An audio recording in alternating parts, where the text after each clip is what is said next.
Audio presents The Black Dahlia, narrated by Vincent Marlowe. Ever wondered why they call it the city that never sleeps? It ain't because it dreams too big, and it sure as hell ain't because it rests easy. It's because New York City keeps its eyes open when everyone else is too tired or too scared to look. And on nights like this, it watches you back.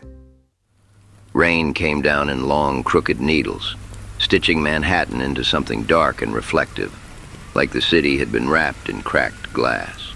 Streetlights blurred into halos. Taxi horns echoed like distant arguments nobody bothered to finish. Steam rose from grates along the sidewalks, curling up like the city was breathing out its secrets and regretting it a second later. Everything looked washed out, but nothing felt clean. I stood outside my office on West 47th Street, the sign above me flickering like it couldn't decide if it wanted to stay lit or just give up. My coat was doing its best impression of protection, which is to say, it wasn't. Rain found every seam, every weakness, same as people do. I kept my hat low and my collar higher, like that might change something. It didn't. My name's Malone, Jack Malone. Private investigator, licensed in theory, tolerated in practice. The kind of man you call when you've already decided the truth is going to hurt and you just want someone else to say it out loud. I used to think I was good at this job.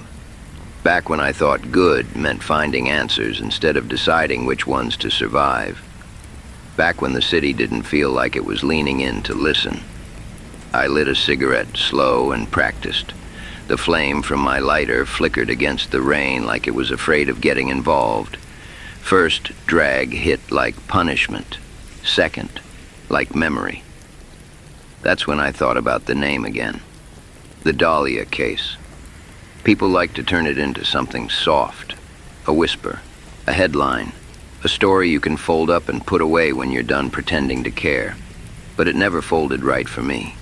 Some stories don't fit in drawers. Some stories sit in the room with you, even when nobody's talking. Behind me, my office door groaned open under the wind's insistence. A narrow hallway waited inside, dim bulb, flickering like it had its own doubts.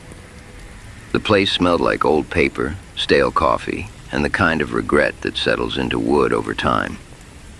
Down on the street, a cab tore through a puddle and vanished into the rain like it was late for something more important than life. I watched it go, jealous in a way. I was halfway through deciding whether I should go back inside and pretend the night didn't exist when the phone rang. Not the kind of ring that asks permission, the kind that demands attention. I froze for a second longer than I should have. In this city, after midnight, nothing good ever calls twice. I went inside. The hallway swallowed me first. Then the office door clicked shut behind me like it was sealing something in place. My desk sat under a single lamp that buzzed like it was tired of being useful. Papers were scattered across it, half-finished cases, unpaid bills, and one file I hadn't opened in months. The Dahlia file, still there, still closed, still heavier than it had any right to be. The phone rang again. I picked it up on the third ring. "Yeah," I said. There was a pause on the other end, not empty, just careful, like whoever was breathing on the line was deciding how much of a mistake they were willing to make. Then a voice came through, low, controlled, the kind of voice that doesn't belong to someone who asks for help. It belongs to someone who decides when help gets involved. "You Jack Malone?" I exhaled smoke slowly, staring at the window where rain kept rewriting the same story over and over again. "Depends who's asking," I said. Another pause. Then, "You've got a file in your office," the voice said. "Black Dahlia." My fingers tightened around the receiver without me telling them to. Outside, thunder rolled across the city like something large turning over in its sleep. I didn't answer right away. Because there are names that open doors, and there are names that burn them down. Finally, I said, "Who are you?" The line went quiet for just long enough to make me wish it hadn't.